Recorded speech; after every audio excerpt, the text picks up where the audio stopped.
Right, seems like we're ready to start. Let's go ahead and get started.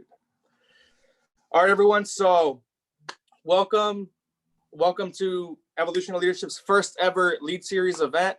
We're very excited to be hosting this event, especially since we have three amazing speakers to speak with us today on leadership and entrepreneurship.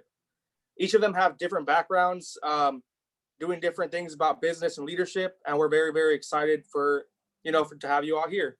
Also, thank you to every single person who attends this event as a participant.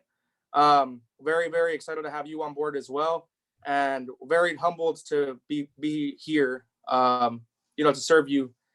So we wanted to go ahead and review the agenda really quick, just to make sure that everyone knew exactly what was going on from 4 p.m. to 6 p.m. So right now we're in the introduction portion of it. From 4 to 4:10. After that, we're going to be talking about the introduction to panelists. So we're going to be having Felicia speak first as a panelist. Each speaker will have 10 minutes to speak. And then we'll be having Doug and then Steve speak as well. After those 30 minutes from 4:10 to 4:30, we'll be moving on to a Q&A session from 4:40 to 5:40. And then we'll have some questions from the Evolution of Leadership Council, as well as the audience members. We'll give everyone the opportunity to ask these speakers a question in regards to anything leadership related or anything in regards to entrepreneurship as well. And after that, from 5:40 to 6, we're going to go ahead and conclude the event. So after that, let's go ahead and introduce the Evolution of Leadership Council. Hello, everybody. My name is Angel Roman, and I'm the CEO and founder of Evolution of Leadership. I'm very, very excited to be able to be here. I actually started Evolution of Leadership in the beginning because I noticed that there was a huge leadership gap in colleges and universities, and also growing up in Compton, I never really got to see a lot of leadership opportunities out there in the K-12 systems. But eventually getting into college and learning about leadership, getting involved in the fraternity and in clubs and organizations, I learned the importance of leadership and why it's very needed in our communities. And so that's my introduction. So I'd pass it over to Emmanuel. Hello, everyone. My name is Emmanuel Kosi. I am co-founder and COO of Evolution Leadership. And I will say that the reason why I joined this company was because I believe in the mission. I believe in bringing leadership to the underserved communities and colleges where it is really needed and clearly lacking. So that is the reason why I joined. Previously, before having any leadership opportunities in organizations in my college experience, I lacked communication skills and public speaking skills until I was able to lead certain organizations, which gave me this leadership experience. So definitely, I am someone who believes in this mission, and I would like to pass it over to Alexis. Hello, guys. My name is Alexis Monzon, and I am the operations manager of Evolution Leadership, as well as the co-founder.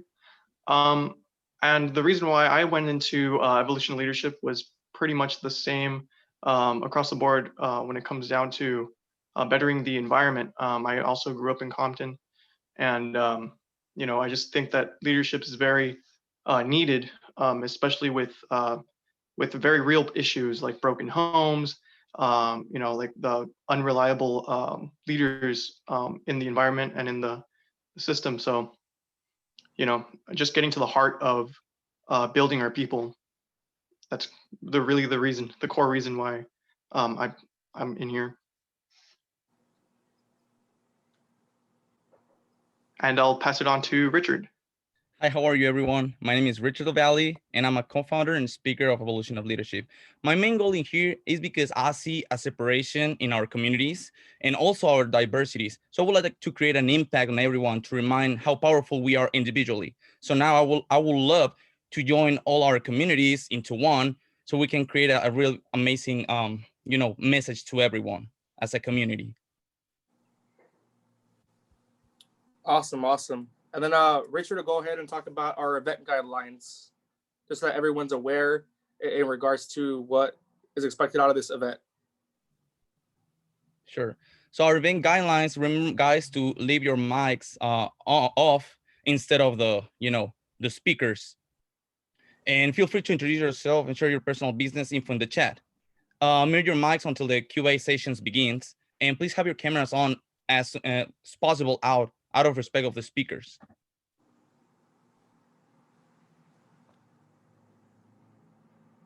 Awesome, awesome. Now we'll go ahead and transition over to the speakers. And thank you everyone for being here. Let's go. So first up is Felicia Young, and remember, each speaker only has 10 minutes to speak in regards to their personal leadership story and their journey. Thank you so much. Okay, hello everyone. I'm Felicia Young of Higher Minds of Education, which is a higher educational consulting firm where we help students and families prepare for college readiness. We help with scholarships, college applications, as well as FAFSA. So I will tell you guys a little bit about my educational leadership, entrepreneurship journey. It was all an accident. Like, it was not supposed to happen. The way I started my business was I lost my job one day and my house flooded the next.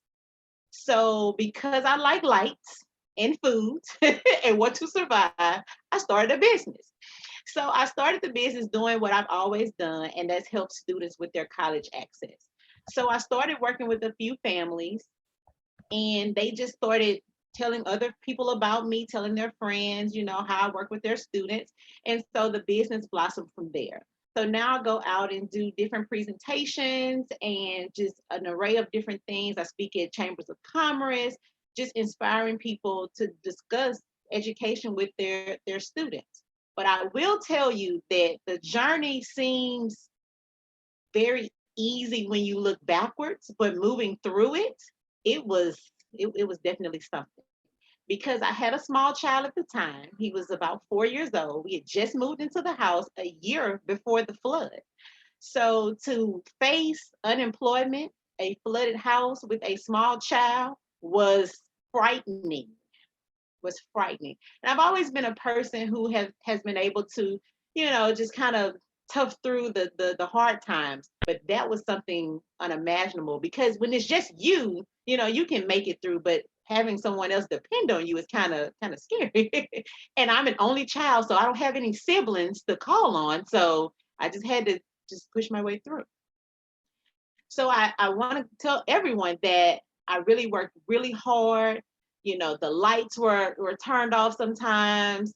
I had to struggle to, just keep everything together, but I made it a game for my son. If the lights were off, we would play with flashlights, or, if the water was off, we would buy water bottles and, take little baths in the tub and make it like a fun game. Pushing through was really the hardest thing that I've ever had to do, but it's the best thing that I've ever done. Just all the hard times have led to the best times of my life. The last 5 years have been very, very hard, but they have also been very rewarding. And I became a person that I never thought that I would be. I always just wanted to go to work, get my paycheck, go shopping, go on vacation, go home, the end. But obviously the universe has something greater for me. And I can only get there if my life falls apart. So sometimes we think that when life falls apart, that's the end, but it perhaps may be the beginning. And for me, it was the beginning. I mean, I have met amazing people that I would have not met on any other journey. So for that, I am especially pleased and blessed because of that, So now the business has taken off. I've met people, I've done things. And so I like to share with you guys, last year I spoke at a adult learners conference talking about education. So I discussed how I work with adult learners. We talk about family, we talk about having a balance, just things that affect adults. One lady came up after the session and said, "Thank you so much, because I know someone now understands my struggle." There were so many people who just needed someone to hear them. Someone just to say, "I can do it, and so can you."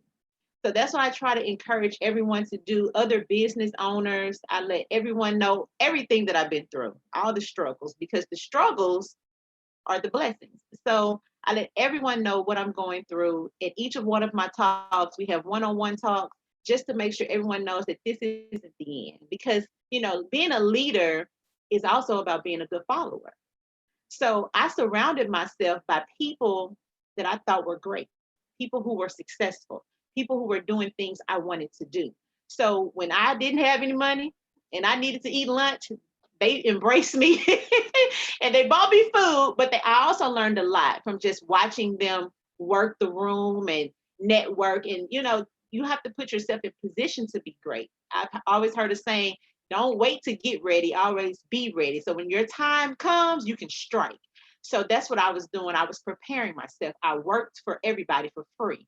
I worked for $200 to do something for a month, $50, anything I could do just to make sure I survived and, learn something. But those experiences, they were awesome.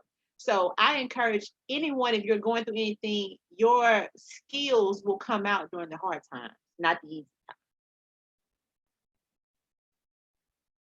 I didn't want to talk too long over my time. Well, that was good. That was great. Wow. Thank you so much for sharing your story, Felicia. We're definitely going to have some questions for you in the Q&A. Okay, thank you. All right. So next up, we have Doug Dillon. Thank you, Angel, and thanks, Angel and Emmanuel and Alexis and Richard for putting this all together. Are all four of you FICAPs? It's Angel and I. Well, we got to work on the other two, but anyhow, that's great. Thank you for doing this. and we also have really quick. We also have Jason and Denzel here as well as FICAPs as well. Excellent, Yeah. excellent. I believe someone else from another chapter also joined us. I think it's William or Samuel. From Triune, yeah, Triune. I see his name there. But anyhow, thank you for doing this. It's a real testament to what Phi Kappa Theta is all about. And for those of you that are just now learning, I'm the national president of the fraternity known as Phi Kappa Theta, and the guys got connected to me through that. And that's what we're all about, is leadership and developing individuals to better serve society, fraternity, and God. And we thank you for your leadership on that. A little bit about myself. I'm older than dirt. I was born a long time ago in the middle of Kansas.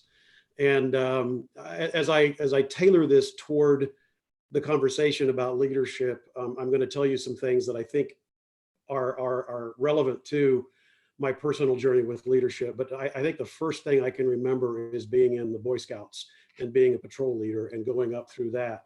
I didn't get my Eagle Scout. I kind of washed out and kind of lost interest. But that was where I think I learned that people could trust me, and I learned what it meant to be a servant leader, because that means if you're the leader in the Boy Scouts in the patrol leader, that means you're doing all the work.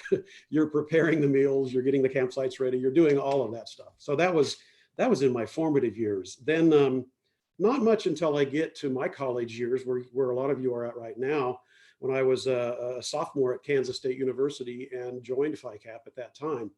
And I was a sophomore, so I was a little older than a lot of the new members, but I just saw some things that I wanted to get fixed, and talked to some of my pledge brothers about that. And they said, hey, why don't you run for this? And I said, okay. And they trusted me, and I had a vision, and I listened to them.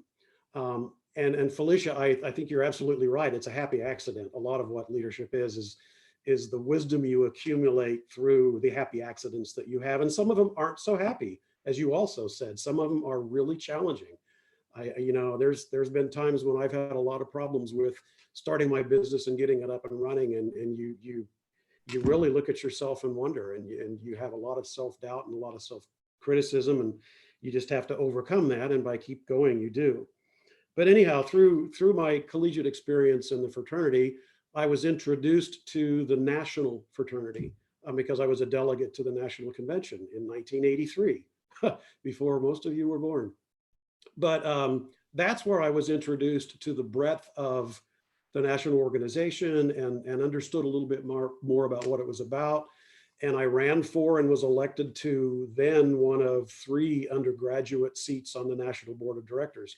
It's now since evolved to the UGAC that you know about. But that really piqued my interest, because I was able to rub elbows with people just like you and me, but they were leaders of the national fraternity. They were from New Orleans, they were from Philadelphia, they were from New York, they were from Houston. And that really opened my eyes to, wow, these people are cool. And the dumb accident, the happy accident was I became their mentee, and they taught me, and they put me in positions where I was challenged and where I learned. Then after college, I came to work for the National Fraternity, coincidence, just after we moved from Massachusetts to Indianapolis.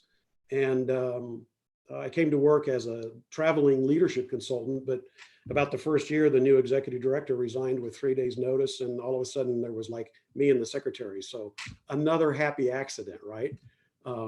So then I became the executive director for the next 6 years after that 2-year period. And that's where I learned the techniques of leadership, board development, fundraising, communications, perseverance, attitude, empathy, all of those things kind of, and I took a lot of classes and got my MBA and learned all of that stuff too. But I think, Felicia, you're right. It's a happy accident that we are here where we all are, but it's what we do with that. It's what we do with all of those experiences and skill sets that we've stumbled onto or deliberately developed. It's what we do with that. And I think that's what attracts me to what you're doing is the world needs more leaders.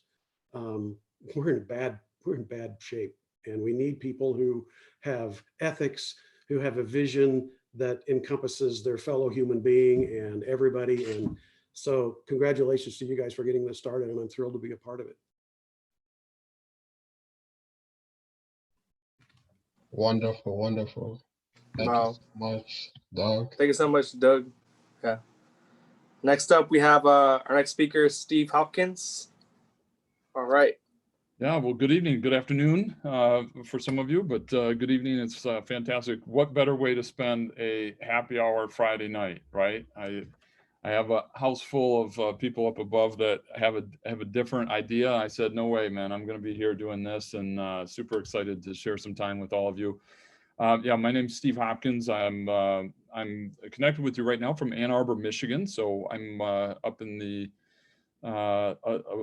northern part of Doug's region in the Midwest, if you will, and but I've lived in several different parts of the country. I think I'm the founder of Jordan River Group, which is a leadership coaching business, and so maybe later we'll get in the conversation, the difference between teaching and coaching and perspective on that. Be happy to share that, but I think my voyage, there's lots of overlap, I think, for sure. But you know, I got started in athletics, and right from junior high school on up to high school, and then playing in college. Every one of those steps, somehow, I was recognized as a captain, and so, you know, this captain title, you know, early on meant something different, but by high school it started to take shape of something meaningful, you know, much like Doug said, group of people were looking upon you in a different way and felt some different vibe, and you know, something was going on as far as leadership. And I can remember having coaches, you know, use that word and not really necessarily know what it means. I think by the time I got to college and had some other experiences that aligned with my athletic leadership experience, it started to make sense. And then all through my career in business. So I've had the opportunity to work in probably about 5 different vertical industries. So I've been a bit of a traveling person, and some of that, like Felicia would say, some of that might have been planned, some of it wasn't planned at all. So, you know, life gives you a boat, and you decide whether you want to jump in or decide to, you know, swim. So, but lots of great experiences. And I think the main thing was that I often found myself aligned alongside a great mentor. And so just having immersion and absorption opportunities, I think we have these all through our lives. And, you know, sometimes we could look back and say, well, I didn't take advantage enough from that situation. Other times we feel like we took full advantage of it. And so I was blessed by that. I could go down a list of people, you know, that I had the opportunity to work beside that are part of my DNA now, and I'm able to reflect back. But I've started and sold 3 different businesses, and I've also been a part of large companies. So I was the CEO of a healthcare company that was pretty large, $75 million, 1,000 employees.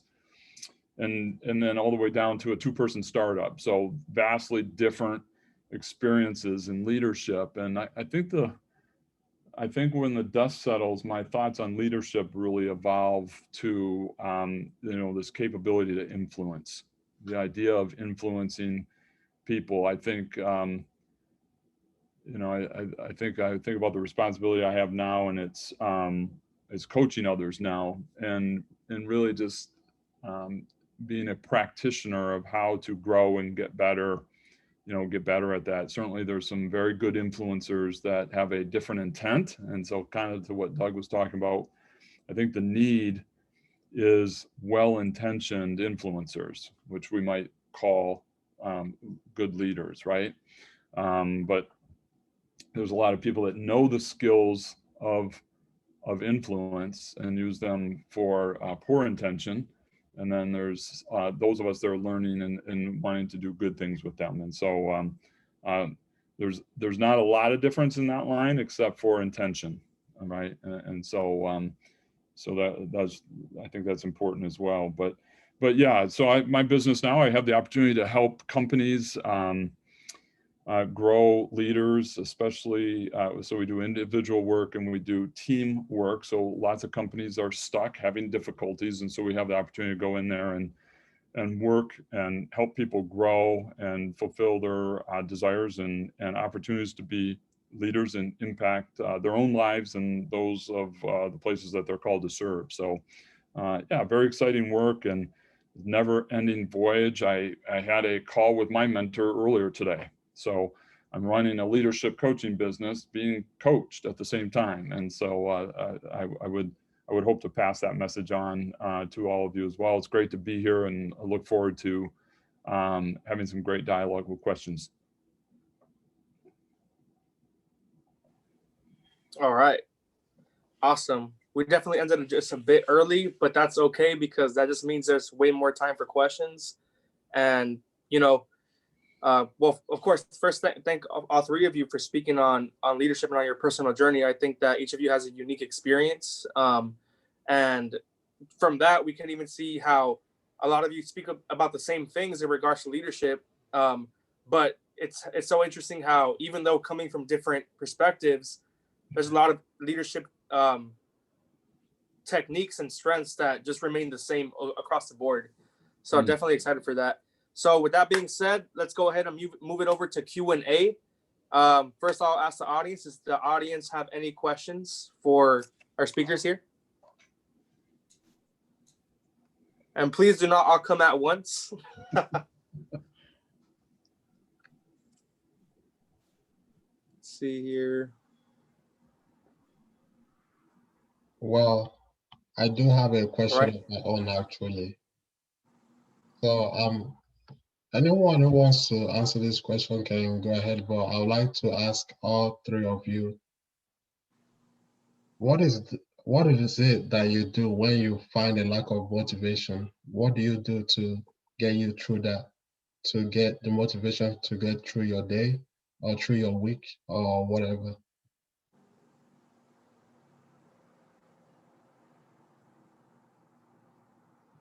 I want to take that. I'll answer and then maybe pass the baton to Felicia or Doug to chime in as well, because I'm sure they have a valuable perspective. I think I've gone through different seasons of my life where I think you're on a wave and you have short periods of motivation difficulties, and other time when it could be it's a tough battle. And I think the things that come to mind when I'm wrestling with motivation is I'm usually challenged by 2 other elements that I think need to be at a high level to peak at motivation. And one of those is just energy. So movement and activity and work and progress and growth take energy. And, without coming up with ways to replenish energy, it's not sustainable, right? And I'll use right now as a good example. I work with a lot of healthcare companies, and these are companies that are absolutely flat out exhausted right now, right? And so they're working so hard with their heart and pouring themselves out and just serving in their roles, but they're finding it very difficult to refuel, right? Because it's just unrelenting, and so everybody's having to be very creative, and even some of the ways that they used to refuel. And think about yourself, going to a gym or congregating in a church community to the size that we were all used to. Things like this are being taken away from us, and so I guess why I'm bringing that up is it correlates into motivation problems sometimes. The difficulty getting up in the morning, or putting in the same level of effort at work, or when you're working in places that need creativity, creating new ideas, new solutions, problem solving. These are high energy activities. And so if we find ourselves depleted, I think that's a challenge. So being creative in finding energy replenishment, I think, is really important. And I think the second element I find is focus. So I find when I'm having motivation problems, it's also a high correlation to me trying to focus on way too many things. Like, I've gotten distracted. I see other things over here and over here, or I look and if I look at my project list, it's like 15 instead of 4. And that's very hard, again, to stay sustained, to say, oh, I'm going to do all that stuff. And then pretty soon, a couple of weeks later, you're not really finding it as easy to kind of get jacked up for the day. And we've lost focus a little bit, right? And so when I feel a little bit of that motivation kind of ebbing, or I see it with people I'm helping, those are two areas where I try to ping in. Where's our energy level, and what are we doing to actively replenish that so we maintain a high level of energy? And let's kind of go back through the focus level. What deserves your attention right now? And it can't be a double-digit number, probably, to do things really effectively. Wonderful. Thank you for the answer, Steve. I really appreciate it. And I'll take that to heart. So yeah, Felicia, I asked, what do you do when you lack motivation? How do you find the motivation to go about your day? I have to really just stop and take a deep breath, because I am overwhelmed doing everything and putting everything together. So as a small business owner, I'm finishing a dissertation, in case you guys want to know.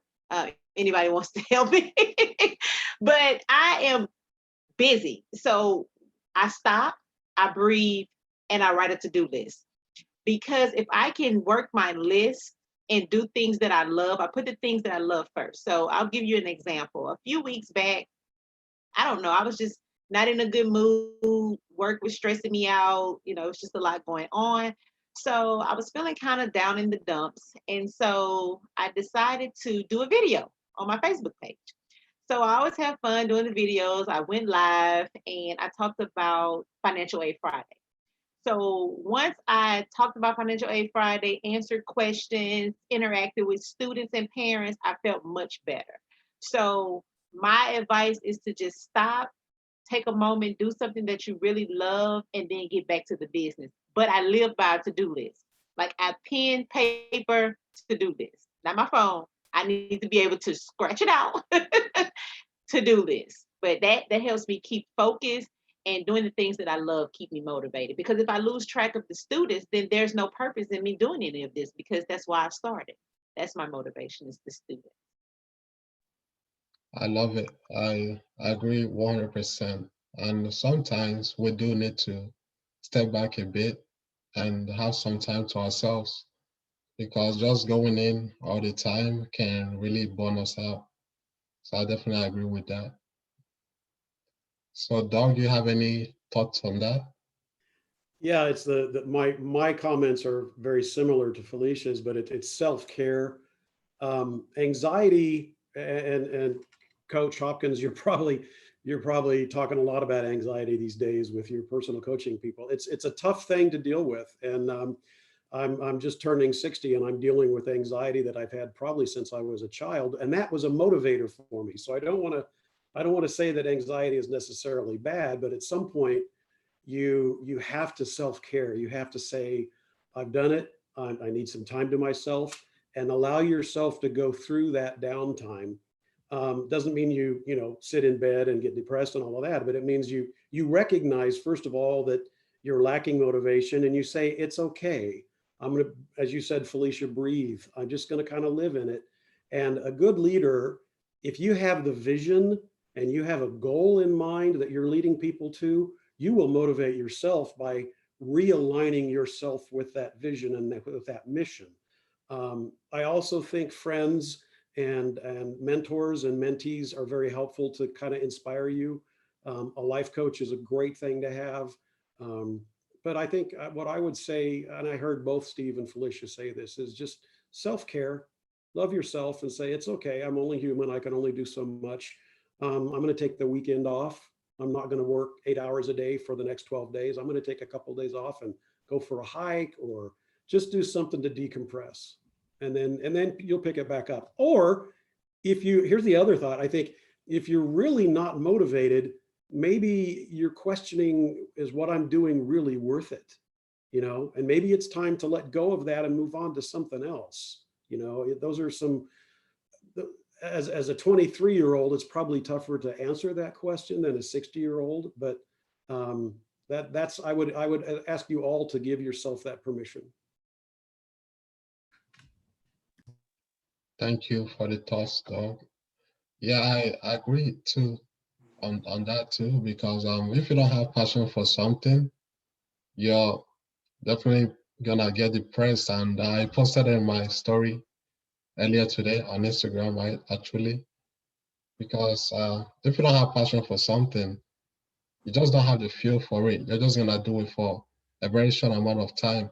But if you do have passion for it, that passion will drive you, it will keep you going. And whenever something is not working out, it will force you to kind of look at things from another perspective, because you want to keep doing it. So I definitely thank you for your thoughts on that too. Yeah. I see William Horn has asked a question on the chat. Yeah, I think that's a great question. Yeah, I think it's a great question. I get a lot of questions from CEOs or other leaders who are, they feel like they've tried everything, and usually the complaint is, I can't seem to get my team going and producing, or whatever. All the negative signs start showing up when people aren't moving in the same direction, right? There's discontent in the teams, people are distracted, different things are going on. And so the ability to translate your vision, which would be you being motivated to do you, into getting other people to come along on that ride with you is the game. I mean, that's the thing, right? And you've heard about Doug and Felicia having these feelings of being able to impact other people. And so that's a journey. That's not like a book you read and you follow these 10 steps and you score a touchdown. Like that's, there's going to be ups and downs. I could tell you many stories of thinking I was doing great and we were trekking along, only to turn around and find out nobody was behind me. I hadn't brought people along as I thought. So it's a journey, and I think the best thing I can share is when you're intentional about it, it's about relationships, the ability to check in with your team, care for them. You've heard the phrase servant leadership, knowing that you can't do this alone, will inspire you to stay connected in a way, to start actioning other skill sets that you need to show investment in your team members. So if they're hurting, if they seem lost, if they you sense some disagreement, if they're bringing some baggage in from home to work, I mean, all these things are life. These are real things. And the worst thing you can do is ignore it and think that work is work, and so let's just focus and go. Real leader, like I said, it's about positively influencing other people to get great work done. And if you've got some people struggling, then that's when the skills come in to be able to say, how am I going to impact this person? What do I need to listen to? What questions do I need to ask? Often, and we don't have to get into all the tactics, but often it's just a matter of finding out, what's going on with them, right? And then just participating as a caring person, participating in that. Doesn't mean you have to have every answer. I mean, sometimes I think we put ourselves under that pressure. It was like, I'll be a good leader when I have all the answers that anybody's ever going to ask me. And that's just not the case, right? Most of your team will probably solve their own problem just because you're the person there asking really good questions to help them do their own work. So I'll stop talking, but I think that's a great question.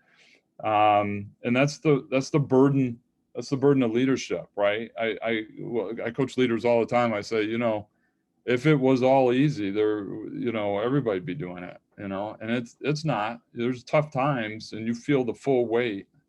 I mean, if you ever get the chance to meet a CEO of, any magnitude, I run a small business now, but somebody that's responsible for 500 or 1,000 employees, sit down and have an interview with them and just try to get them to actually share, communicate with you the burden that's involved in feeling the responsibility of 1,000 people that are counting on them. It's a big deal, and so it doesn't always go great, but knowing that you need to pay attention to something that's not going right is a great question.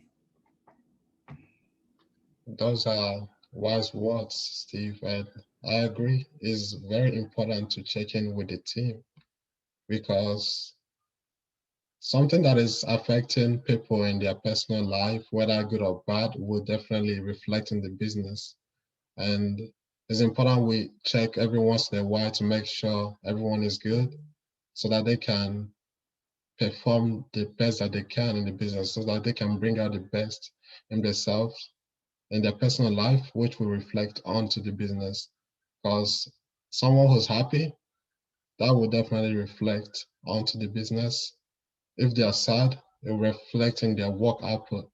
So I agree on that 100%.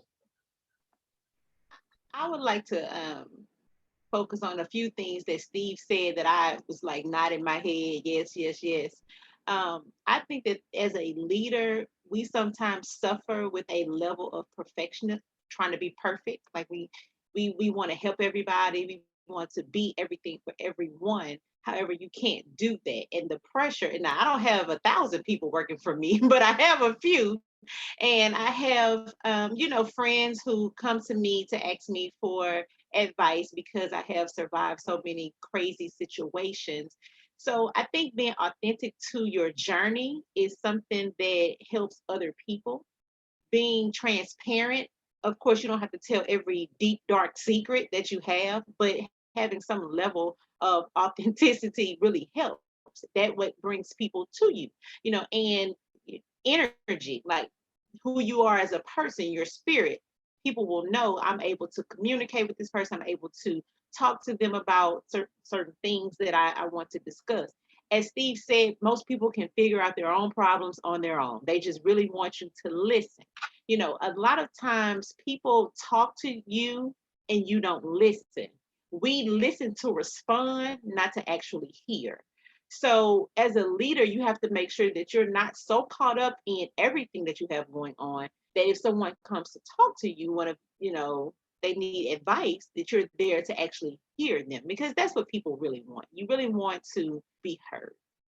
And the part of the question about the pandemic, I think this has been a perfect time for everyone to slow down and actually reevaluate everything that we have going on. This has really given me more perspective as to how I want to move professionally, personally, just thinking about things I probably would not have ordinarily thought about, because I will be flying here doing this.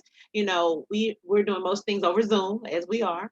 So we've been able to not be on the go as much. So just encouraging people that this is a tough time for everyone. I am also doing the whole homeschool thing with my 8-year-old. Like, it's insane, and working from home and negotiating contracts and doing conferences.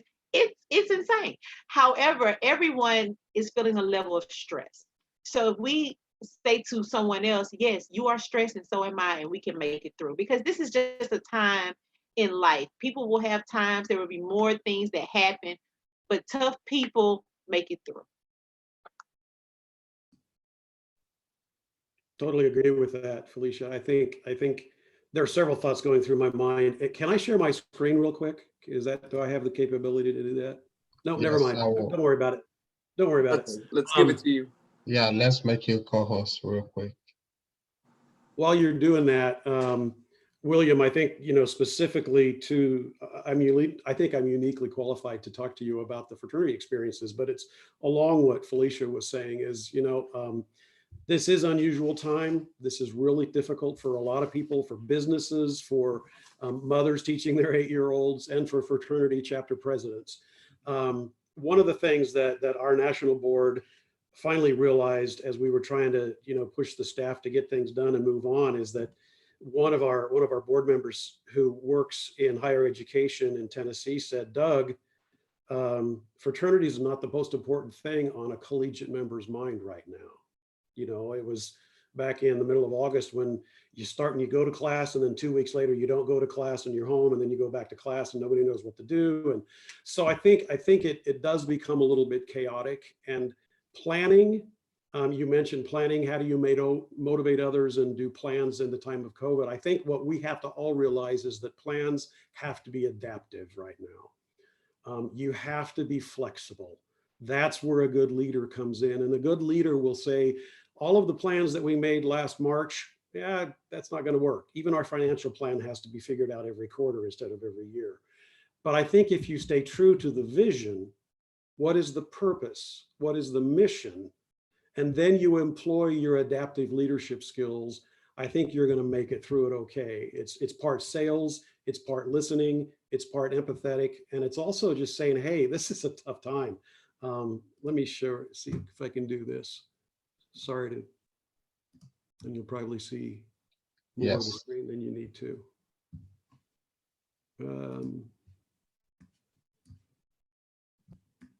Where is it? I'm not really done this 100 times.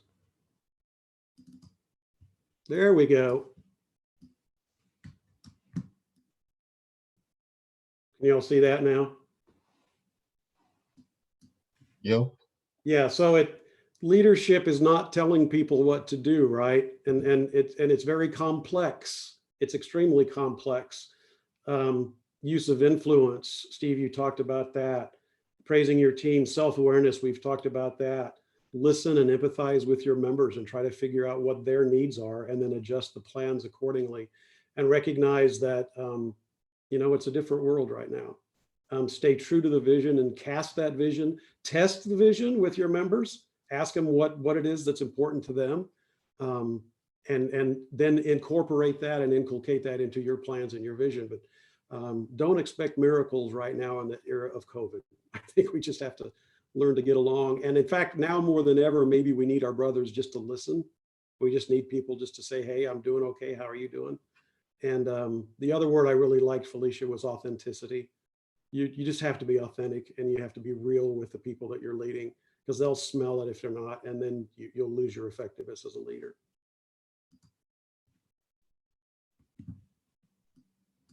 Thanks. Doug, Wow. I loved it. I just have to say, I loved your chart at the top that says leadership is telling people what to do, because that's exactly what everyone thinks. I get to be the boss. You don't really want to be the boss.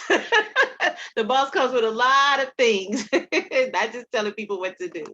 But that's very prevalent. That's very prevalent in the corporate world today. If you, especially you get into bureaucracies like state government, it's top down, and it's people who were really great doers. So then all of a sudden they get promoted to a manager, and they don't know how to manage because they've never had the leadership skills that you guys are developing here, and you're exploring and developing. And I mean, it just makes for some really caustic work environments that we run into all the time. So. Yeah, it's not telling people what to do. No, and the other side of that is what Felicia touched on as well is, I mean, sometimes there's the power side of it, which you're talking about, Doug, but there's also the trap of feeling like you have to have the answers. And that's just a different version of telling people what to do. If you guys are into resources, there's a great author, Michael Bungay-Stainer is an excellent business writer, and he wrote a recent book called Advice Trap. And I would really encourage you guys to read it. It's a great book, and it talks about how we all get lured into, kind of get sucked into the need to, to give the answers to our team, right? And some people, it's all good intentioned, but it's not what your team needs, right? And really the best work is done by asking questions and then just kind of massaging the work out of it. So I think there is a power element to it, and you're exactly right. It's like I brought up by trying to climb the ladder and get power, and once I have it, then you're going to hear from me. And there's a lot of that. But you can have a great heart and fall into almost the same cycle, just succumbing to the pressure of saying, I guess I'm in leadership now, so everybody's going to come to me. I better have the answers. I better answer every question that comes to me. And, I'm a big believer as a practitioner that one of the biggest opportunities in leadership is to grow other leaders. I mean, if we ever want to tackle the problem that Doug's talking about, which is we don't have enough, then you have to get in the multiplication business as a leader. You have to carve out a piece of the pie to say, actually, I'm going to do my leadership thing, and then I've got to grow other leaders. And the worst thing you can do then is giving all the answers. It's just like your kids. If you have kids, worst thing parents can do is just take them all the way through life, taking care of all their questions for them. You got to help people find their own questions. So growing leaders is about asking questions and helping people discover the answers in kind of a apprenticeship model. And because we have great hearts, we handicap that by giving advice all the time. And so that's another thing I find out there quite a bit as well. So that's a great book. There's a cool survey, if I remember, there's a survey that goes along with it, because he identifies 3, what he calls advice monsters. You have a go-to style of being an advice person, and he hits it on the nail. So you can take a free survey, and then there's 2 others, and we all fall prey to this, because this group right here in this room is all filled with people that are very inspired to serve, very inspired to serve. That's a great quality. Right up until we start feeling the obligation to give answers to everybody that we're leading. Yeah. Wow. I definitely have a question. So this actually goes back to one of the experiences that I had when I was president of an organization called Peace Club at California State University, Dominguez Hills. So during my presidency, there was a moment where I allowed ego to really fuel a lot of my leadership, because, it felt nice to receive the praise. It felt nice to be able to have a certain amount of power, because especially if you're not used to having a certain amount of power before.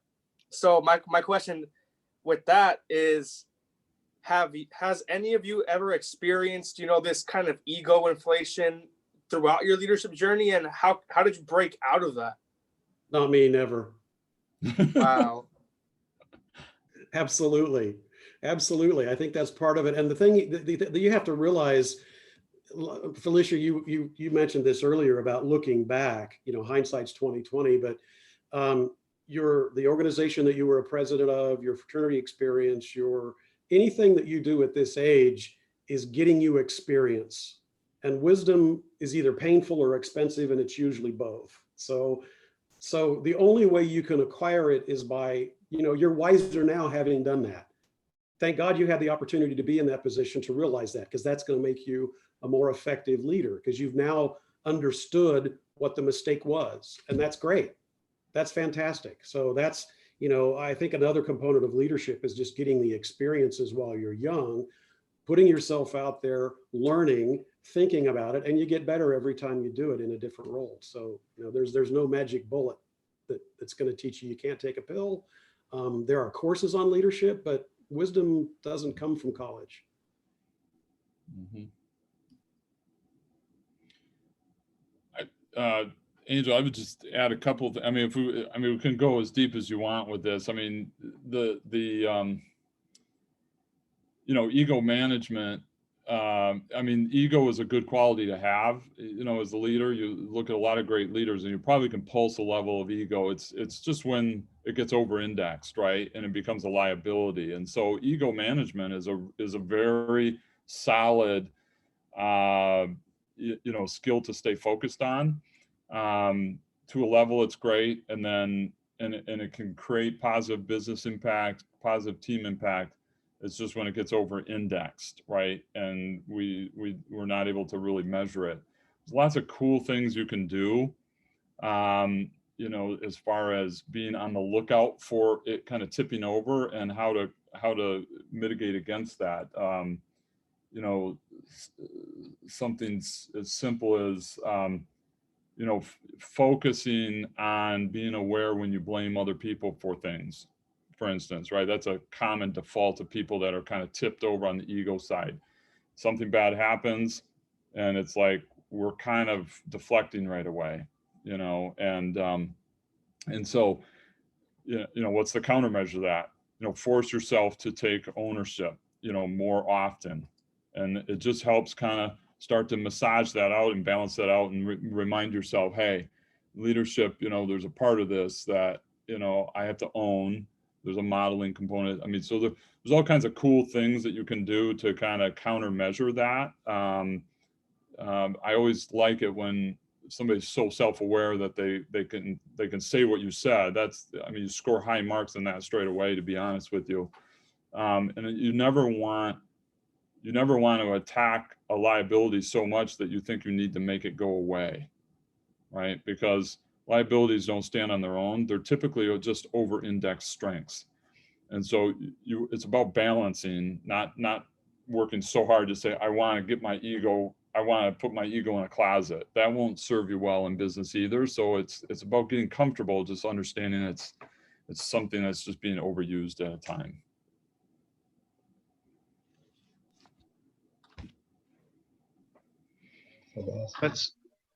Yeah. Oh, sorry. Go for it. No problem. Okay. No, I think that failure early on is a good thing. It teaches you a lot. So when you make these mistakes that you feel like you just can't come back from, no, you can. You were wanting to be in charge and thinking leadership was telling everybody what to do, but you realized quickly that was not what leadership was about. And that's a good thing. You learn that early. There are people who are, as Doug stated, in state government or just CEOs or different managers who have no idea, and they are 50 and 60 years old. So to learn that lesson early is a good thing, So I always tell people to fail as much as you can, because that's how you learn. You don't learn through the successes, you learn through the failures. That's how you grow. So I think that learning that how you did and you were able to acknowledge it was also a good thing. Some people don't acknowledge their own failures. They don't realize that they are the problem. But once you realize that I am the problem and I need to fix it, you're on your way to be successful. So good, they happen early.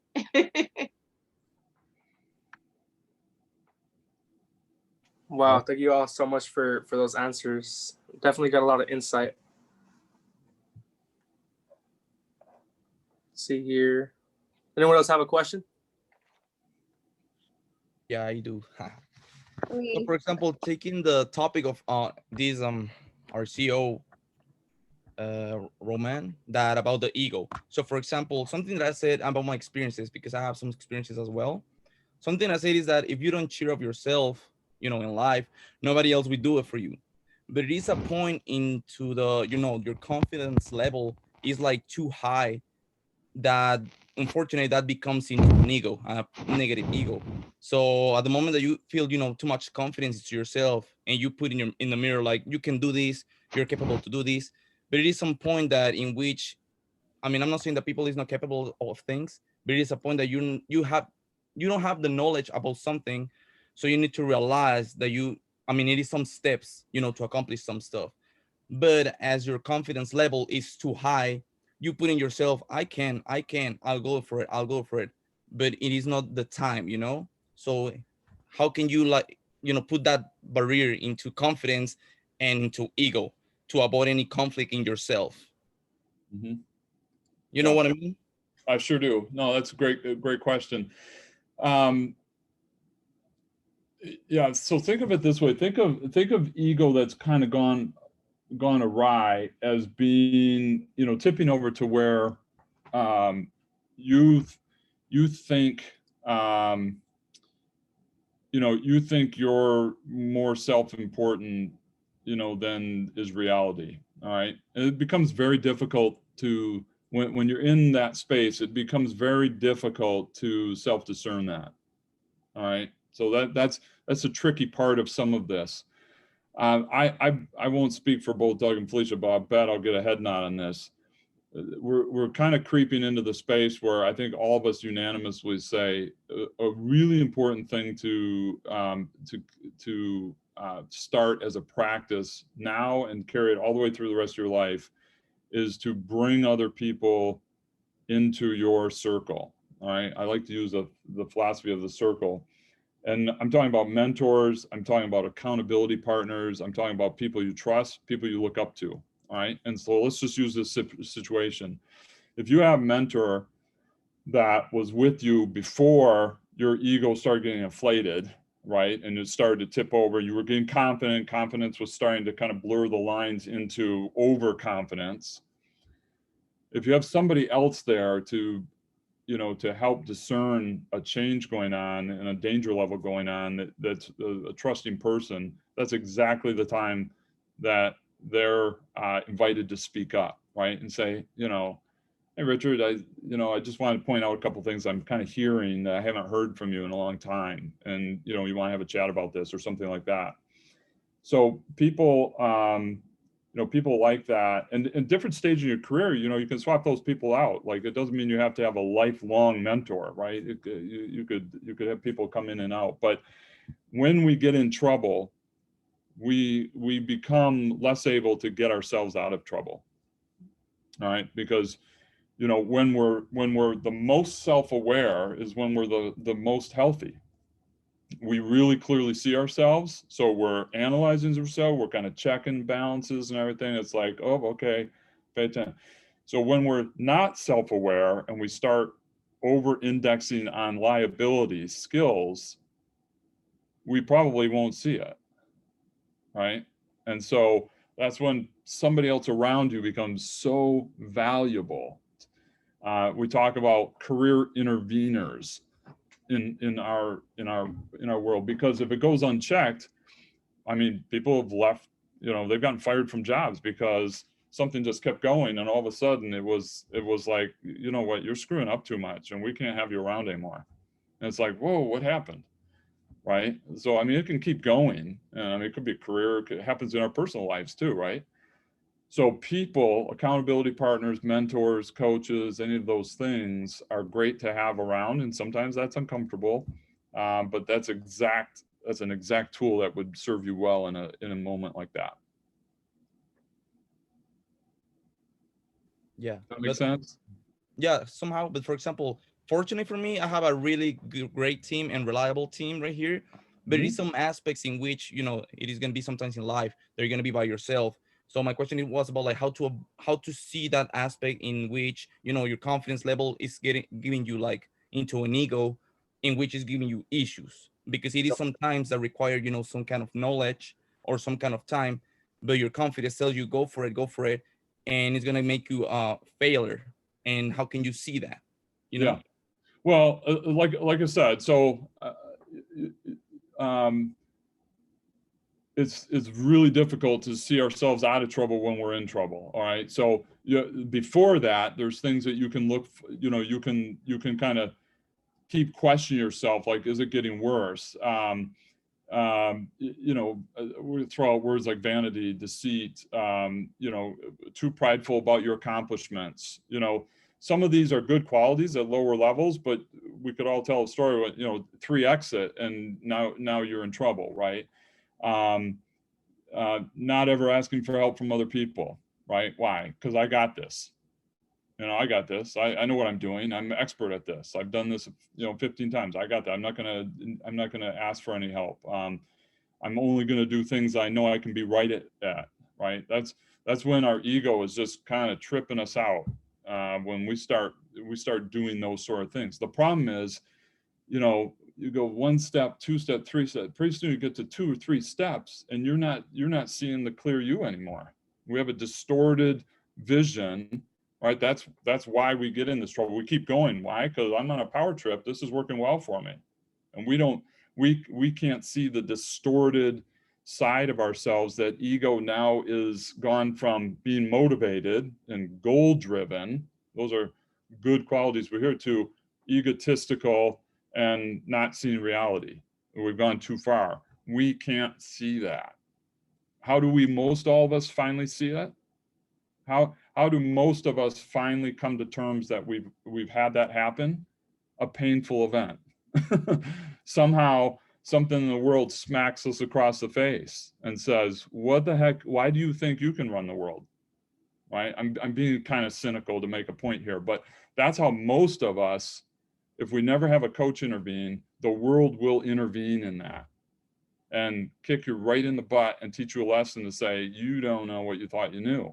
And we sit back and we're like, wow, like how did I let that get all that way, right? So it's a cycle, and we've probably all gone through it in small or big levels. I know I've had a couple painful moments, but now I'm very committed to have people around me, and 2 people. I mean, it doesn't have to be, and I would recommend, Richard, be honest with you, you have a company, you have a team, you have really trusted people, find somebody outside that environment, an unbiased non-team member in that circle related, that's going to give you, like, I'm looking at you from half a mile away outside that environment, and I just have a couple of thoughts I want to share with you. That's super valuable. Sometimes finding those people can be a little harder, but that's what I would recommend. Alrighty, amazing. Yeah, I'll keep it in mind. And any addition for this, Alicia, Mr. Dylan? Gonna go, Doug? I saw your mic was off. Okay. I agree with everything that Steve said, like having people hold you accountable for your actions outside of your organization is something that is priceless. We all have friends or mentors, people that we can be 100% honest with. And sometimes within those conversations, they can say to you, hey, well, did you really actually say that? Or, hey, did you really actually think that? You know, and they can maybe bring it full circle for you in a way that someone who works with you or works under you may not be able to be as honest and upfront. So, you know, keeping your ego in check is something that you must do. But as Steve very well pointed out, the world will assist you in that if you cannot keep it in check. We all know of leaders that, you know, we can just Google how it all just fell down around them. They were very successful. They achieved lots of things. However, having such an inflated ego caused them to lose everything, because you must be able to keep these things in check. You cannot just run around reckless. So you have to have some checks and balances for yourself as well. So That's part of being a great leader, is being able to say, hey, am I doing something that's causing these issues within my organization or with my family or with my friends? Sometimes a self-evaluation can help you just stay focused and having other people around as well. Hope that helps. Just amazing. Richard, I would also say the fact that you're asking the question now is a good sign. The fact that you're aware that this is a potential pitfall is a good sign. I'll tell you a little bit about, as I reflect, this is helping me reflect back when I was your age in the fraternity chapter. And while it's great to have somebody outside, and I think you need that, it's also really cool to have a mentor inside who is your right-hand person or your best friend or somebody who's on the inside, because I want to characterize it as that authenticity. If you are vulnerable and you go to someone who you are leading and say, man, I'm not sure what's going on. What do you think? I need your help.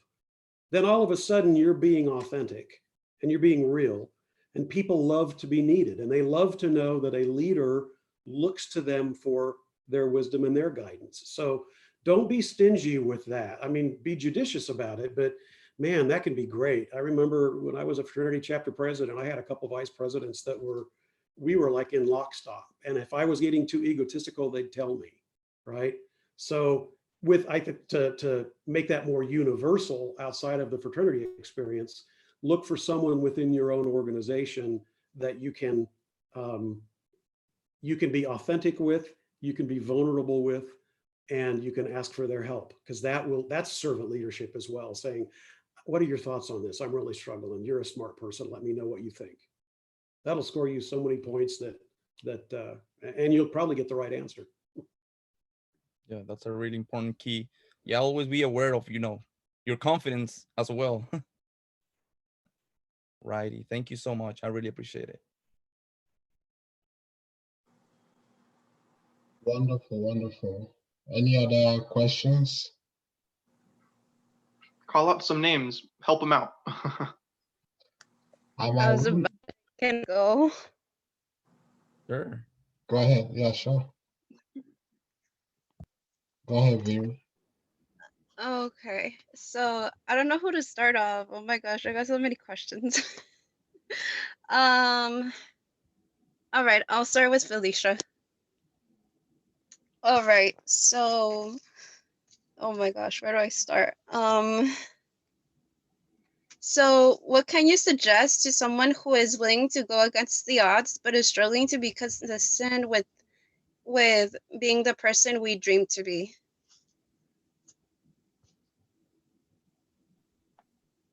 What I would tell this person is to never give up. You have a dream. It's never going to go the way you think it's going to go. Just know that from the beginning. Always be able to stay focused on what your end result is.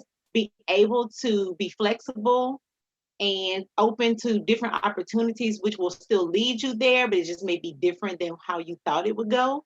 But don't give up. Even if it gets really, really hard, you just keep going. Don't take no for an answer. You may have to change the path, but as long as you get there. So just don't stop. Be flexible. Keep going. It's gonna be hard. That's how you know you're on the right track. If it's getting hard, that is the determining factor that I am on the right track. All right. You know what? I'm gonna get back to you on the next question. So I'm gonna hop right off into Doug. So you mentioned techniques of leadership. So my question is, did you focus on one at a time? Can you please explain that? Did I focus on, you broke up right when you said the important word, I'm sorry. Okay, so I'm gonna repeat it. So I asked, you mentioned techniques of leadership. So did you focus on one at a time? Can you explain that, please? To be honest, no. Uh, Once I got into a leadership position and I took some leadership courses, then I was able to study them a little bit. But I think what helped me is I failed to go into what I actually did after I left college. But when I was the executive director of the fraternity, I have since moved on and done several other professional gigs. But I was taking my MBA classes at that time. So I had a laboratory that I would go to work every day and practice the skills that I was learning, and was able to use, to answer your question. Then, yes, at about age 30, I was able to start learning techniques that were actually described in a leadership course and start applying those to my business. But up until that point, it was just, fake it till you make it kind of thing. Going into that area, I have another question based on what you said right now. So, which one would you focus first? So, which technique would you focus first on that you recommend? I would actually, I would very strongly recommend self-awareness. Know who you are. And that's a process that doesn't happen overnight, but work on knowing who you are, getting in touch with how are you feeling, develop a routine every day that says, how am I feeling? What is my mood? Am I still convinced that this is the right way for us to go, for our organization or for me to go? And to Richard's question, am I being too egotistical? But am I using enough empathy? Am I listening well? How am I doing? So I would think that the first and best thing you can do right now, if you're a young person getting into leadership, focus on self-awareness and create some routines and techniques to stay in touch with yourself so that you can build the confidence and be authentic and listen. I think everything comes from there. Okay, thank you. Oh, I also have another question for you, Doug. I'm so sorry. So you mentioned anxiety. So I personally I personally don't always have anxiety. So it comes on and off, and I think what triggers it is stress, and having too much on my plate. So how can one manage one's anxiety? Because I sometimes struggle with that and getting things done. And yeah. I think being aware of it is the first piece. If you're aware of it, so many people go through life and they're not aware that it's even present because they're not aware of themselves. In my generation, it's your generation has a lot more luck involved and a lot more experience of the human species to say it's okay to ask yourself those questions. When I was your age, that wasn't something a guy did. Emotions, being self-aware wasn't part of that. But the fact that you're asking yourself that question now, and anxiety isn't necessarily bad. Anxiety can be good. It can be a motivator. It can hold you accountable and push you and motivate you. But it's just when it gets out of control that it can kind of become detrimental. So just the fact that you're aware of it right now, I think is probably your best step. Okay, thank you. Going to Steve Hopkins, please. So I have a couple questions for you, Steve, and one of them is that you mentioned intention influencers. So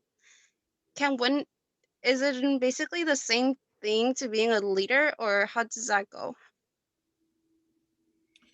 So I want to make sure I understand your question clearly. So tell me again, what are you comparing to leadership again, just so I'm clear? Intention influencers. Okay, I gotcha. mean, well-intentioned influencers. Yeah. So intention and influence, I think, are two different things. So I would associate leadership with influence very closely. All right. And then what you do with that is intention, right? So let's think of our worst case scenario of bad intention. You can just think of it in your mind. We don't have to share everybody's gory details of our worst case scenario here, but somebody that can be highly influential and lead people to very bad things, right? They're all using all the same skills. The only difference is intention and what they're going to do with it, right? People that lead cults, for instance, they're very strong leaders, very influential, very poor intentions. All right, so that formula becomes kind of the roadmap. All right, so leadership is about influence, and then you're checking yourself with what the intention is that you want to do with that capability. Does that formula make sense? Yeah, thank you. Yeah. That's accurate. Would you give me permission to go back to what a question you had with Doug as well, real quick? Would that be right? You were Yeah, for talking sure. about, Go for it. yeah, you were talking about the order. I love Doug's answer about self-awareness. And I work with a lot of people that are kind of stuck on this. It's like where to start. I'm also a really big fan on the idea that we could use a tool to help us know when to start, where to start. All right. So you all have probably taken, I mean, there's a million assessments out there, right? But any sort of assessment will give you some intel on helping you become more self-aware as well. If you've ever taken any sort, you could take a DISC, Strength Finders, whatever, you have this aha moment. Usually they're pretty good tests, and you read your results back and it's like, oh my gosh, this test that got me right. This is really me. But there's all kinds of other nuggets in there to talk about our strengths and opportunities and things like that. But that's a self-awareness glance in the mirror. And so you can use some of that information to pick a couple things out of there to say, I think I'll pick this and that. All right. And you can have some reasoning behind that. One of the things I do with brand new clients often is just that process, right? We're big fans on only picking 2 at a time, even though we know there's 50 things to work on. All right, because we want to be successful. All right, and so when we pick too many things at a time, it's very difficult to be successful. You can change them up. Sometimes you only need a month to work on something to show progress. All right, and you can move on to the 3rd item and the 4th item. But there's a pretty cool concept called the 4 Ps, P as in like Paul, on this loop of awareness to success and growth. All right, and the first one is what Doug talked about, is just, we use the word ponder, but it is that like awareness, like I want to think about this. I want to look at something to see what the real picture is. All right. And most of the time we're taking assessments and people default to looking at what's this say my weaknesses? I better work on that. And sure enough, those are opportunities, but there's a lot of academia written around spending time working additionally on your strengths, right? Doubling down on your strengths is a very common practice now, very valuable in the corporate world. So, but in any case, glancing, pondering, right? And then the second one then is to prioritize and say, well, I'll start with these 2 and have a reason for it. Again, that's where somebody can help you, but prioritizing and then coming up with a plan, right? And then the part that I love, the part that I think is really important, is the practice part. Then coming up with activities that you can do to actually practice those 2 things. All right. And you can make up things, you can put them in real life, but you can create activities to practice something like empathy or the ego stuff that that Richard was talking about. Those are all practicable activities. The last one then is perform. I have an athletic background, and so then I'm thinking about, it's game time. Now it really counts. You're really going to go out there in the real world or in your groups, in your organization, and you want to bring your best self forth. And you've been practicing on some things that you found out you wanted to get better at. And now let's see if we get the results we're talking about. All right. And so that loop you can do over and over and over and over and over again.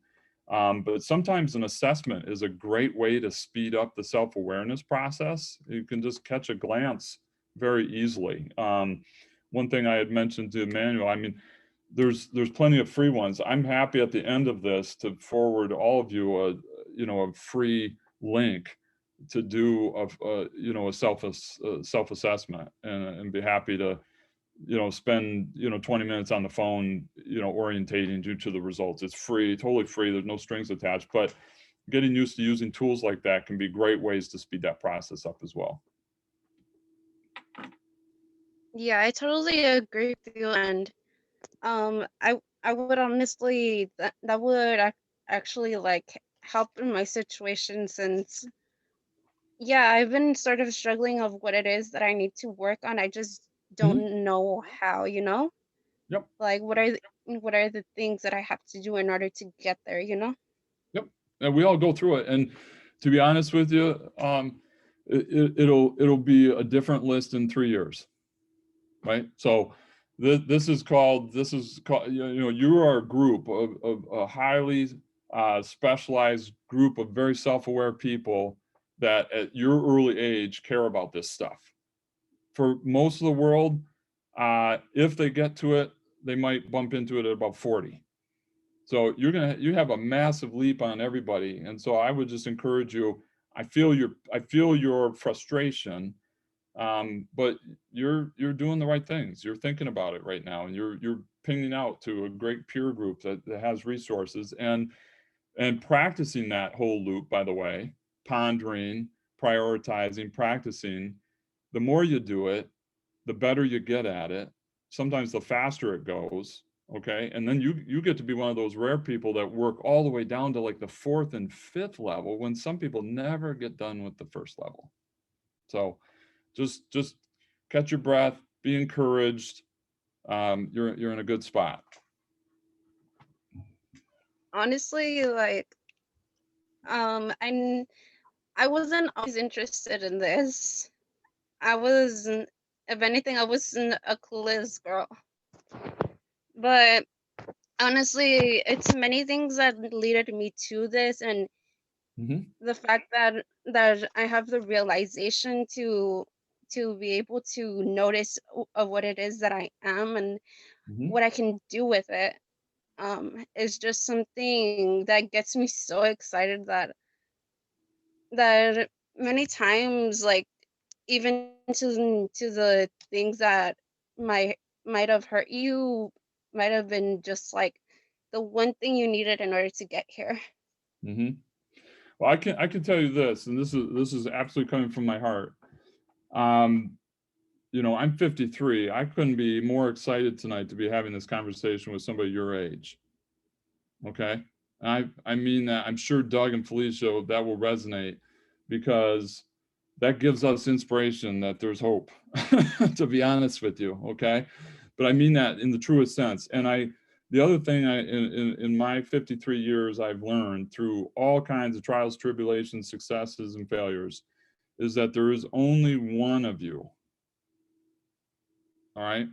There's only one of you, and there is some unique superpower that you have, all right, that the world needs. All right. And the sooner that you get excited about that possibility and start the discovery process, the more fulfilled you're going to be. And I'm not saying it's like a weekend activity, right? This is a voyage, but you're asking all the exact questions that are appropriate to ask. The sooner you get excited about that discovery process, the more fulfilled you're going to be, and the better off all of the rest of us are going to be, because we're waiting for that.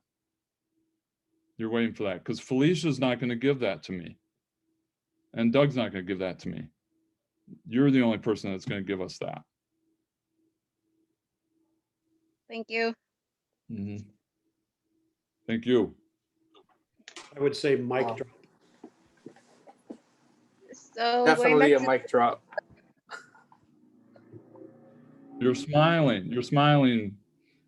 That's a good sign. So can I go back to Felicia for a sec? Absolutely. I'm gonna mute right now. So Okay. Thank you.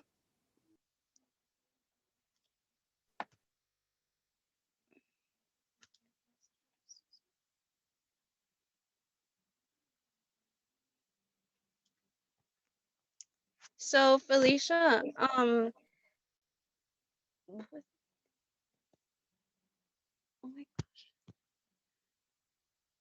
my gosh, the question just kind of erased from my mind. So hold on.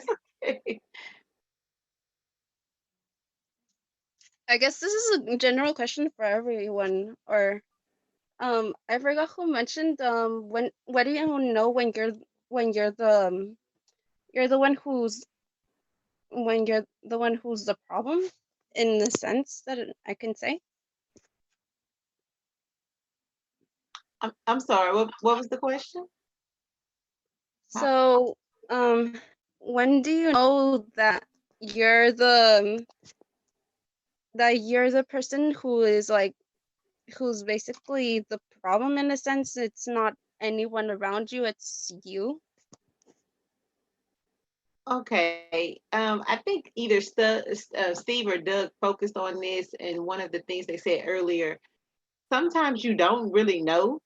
Someone has to say, hey, you're the problem. Because you can sometimes deflect and think that it's other people because of the circumstances, whereas you actually set things in motion for them to be this way. So, being self-aware allows you to know that you have contributed to the problem, and not someone else. So I think that focusing on the self-awareness really can help you stay in line and make sure that you are not creating problems and blaming others. And I did want to focus on something that you asked Doug earlier about the anxiety. I think we all get it, and it happens and you become comfortable with certain things, but anxiety is always there. Like, I didn't even really sleep last night. Like, I was up at 3 and I've been up because I knew I had this event. So I was thinking of, okay, so what can I say and what can I do and how can I make it perfect? And, I want to be prepared. You have this sense of wanting to be perfect, but that's not a realistic measure. Like, no one is perfect. You're not going to do anything perfect. You just can give your best.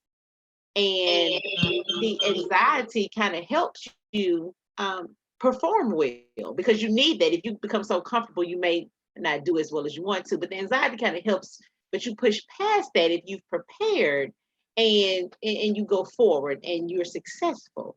So I wanted to mention that too, since you talked about the anxiety. I still have anxiety. I was stressed out all night thinking about this event. So no, it's okay. Everyone has it. We just all deal with it in different ways. All right, thank you. And I also have a comment that of what you guys said, that people think that leadership is just bossing people around, and that's what people think of me when I say I'm gonna become the next boss woman or something, and I'm just like, it's not what you think. It's more to it than what it is to just boss people around, because what it is that you're in a group of people where everyone is contributing and just putting their part, and you're basically leading the ship, if I may say. But nevertheless, that doesn't make you the powerful one, but it just makes you, how do I put it? It just makes you part of something bigger that you're influencing into just getting into that destination that you want to get into. And honestly, like, everything you guys said, it just correlates to everything that I need, honestly, that I was looking for. So I also want to comment on that thank you so much for sharing your story, and for basically taking the time to give us such beautiful responses, honestly. And because I know personally it's not that easy to give people, like, how you said, the perfect responses or any of that. But you can't just I know about something, and I know that you make the best of every moment, and yeah, you just go along with it. Awesome. Thank you so much, Vidi, for those questions. Definitely got some insight. And I'm glad that you're definitely getting what you looked for. Let's see here. Anyone else have a question they wanted to ask? See, Denzel, Jason, Samuel, William, Giselle. Just wanted to open it up for anyone who hasn't asked a question. Well, actually, I do have a question myself. Because I All feel right, like cool. all this ties into developing a growth mindset, a positive mindset. And I would like to go ahead and ask the speakers that how can you go about developing a growth mindset?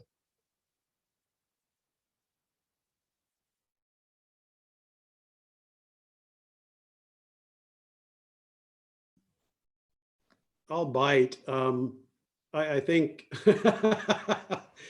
this will probably inspire a lot more thoughtful and articulations than I'm going to be able to give. But I think, especially today, we talked about this earlier in the era of COVID, we have to be adaptive. We have to maintain a flexible mindset instead of being fixed, a fixed mindset. And it's a dangerous trap to fall into when you have a vision for whatever business or organization that you're leading. And it's important that you have that vision and that you articulate that vision, and that becomes your mission and your focus. But you also have to not be so focused on that if it's failing and nobody's following you and you're frustrated, that you can't just abandon it or adapt it or change it a little bit to be more flexible, because it's a journey, not a destination, right? It's all about trying to find and always re-examining and looking at, was this mission the right way? That's why in a lot of groups, they have strategic planning, right? You do strategic planning for 2 years, 5 years, 10 years. 10 years isn't strategic planning, it's stupid, but it's long range. But you every year you go back and visit that plan and say, what new information do we have now that we didn't have when we made this? So I think to your question about mindset, I think it's important to be flexible in your mindset and not fixed. And now you other two, Steve and Felicia, can fix. Awesome. I just screwed up. No, thank you for elaborating on that, Doug. I do definitely agree with you, because most of the people our generation and afterwards, I feel like we always seek for instant gratification. We do not look for the road ahead. Like you said, it's a journey. It's not a one-way stop. You have to make sure you're constantly investing in yourself.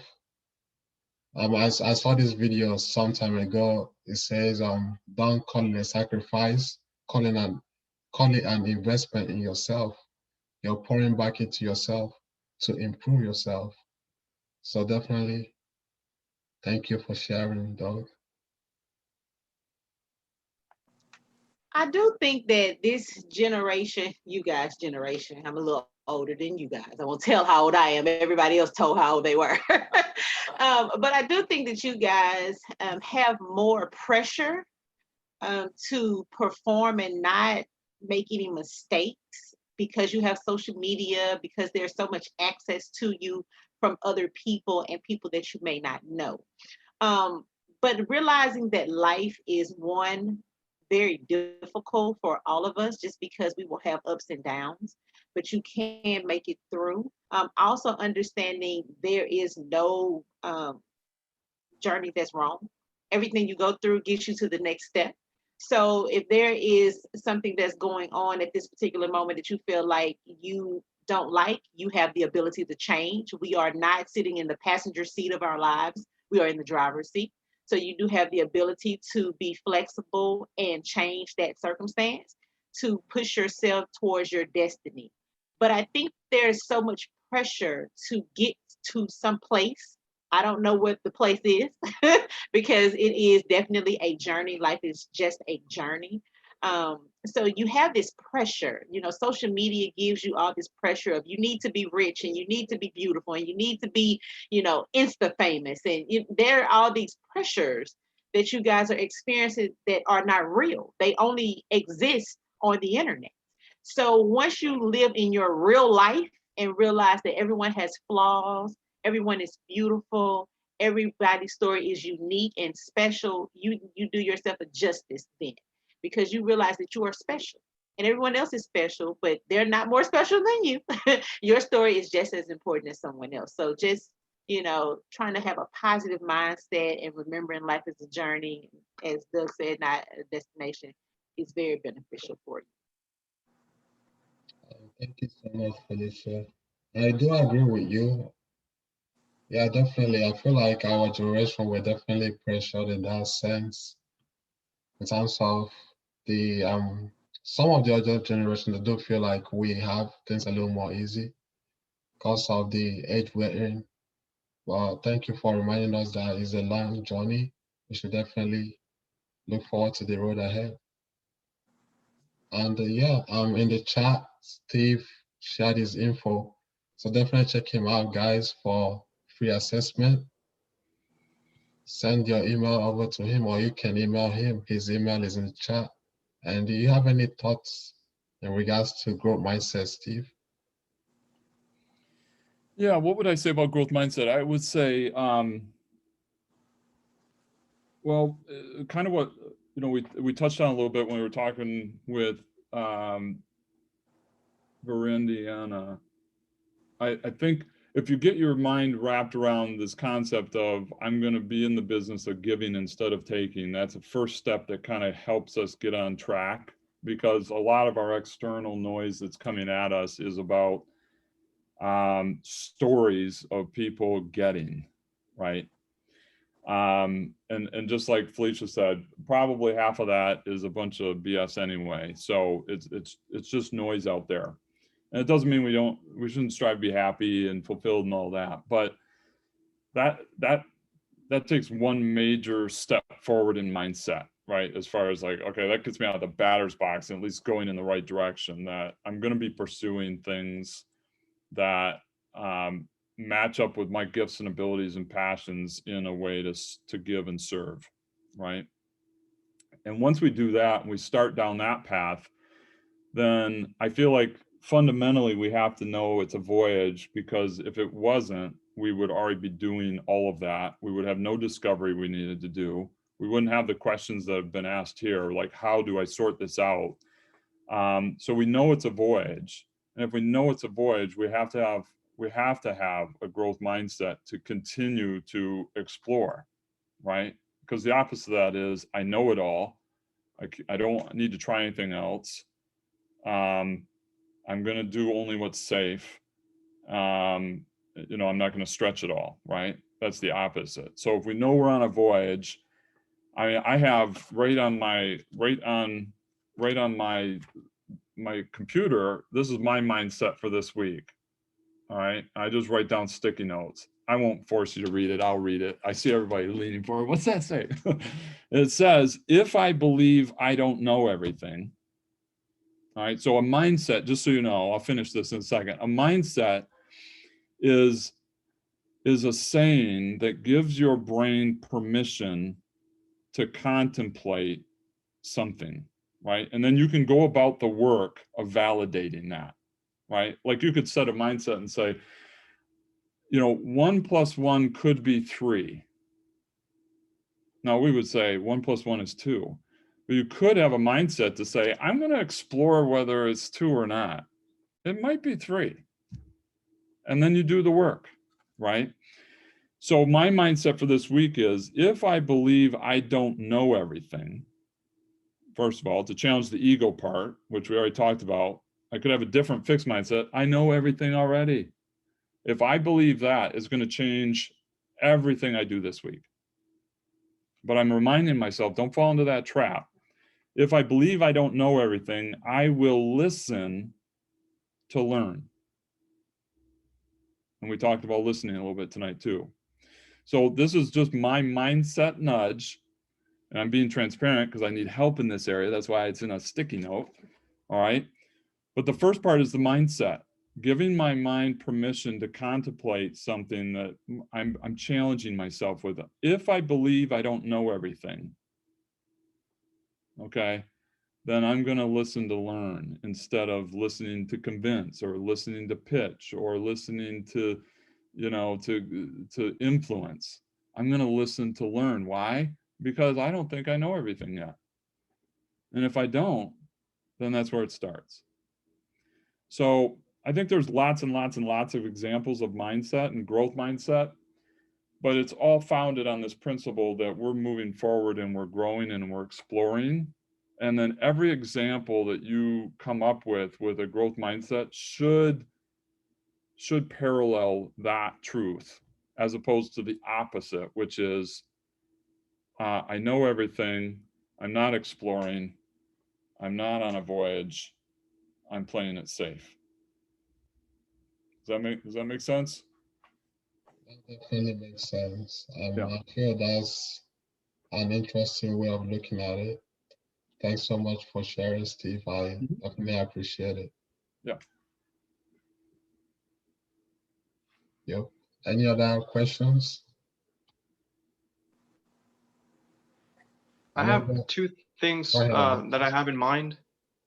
And I you know, if you guys have something, it's okay if you guys don't have something to say about it too.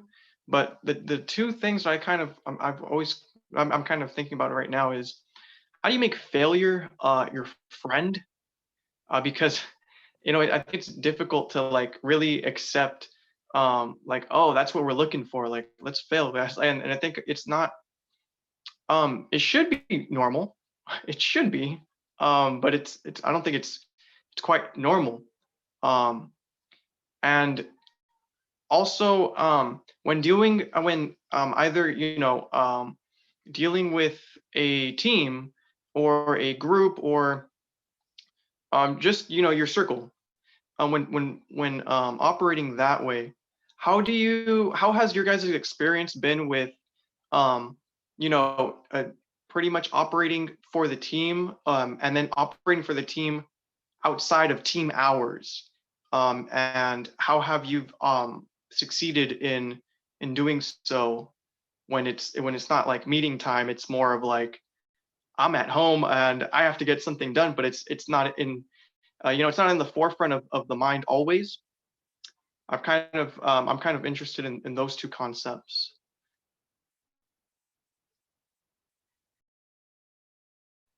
Okay, well, I'll go first, and I'll talk about the failure part.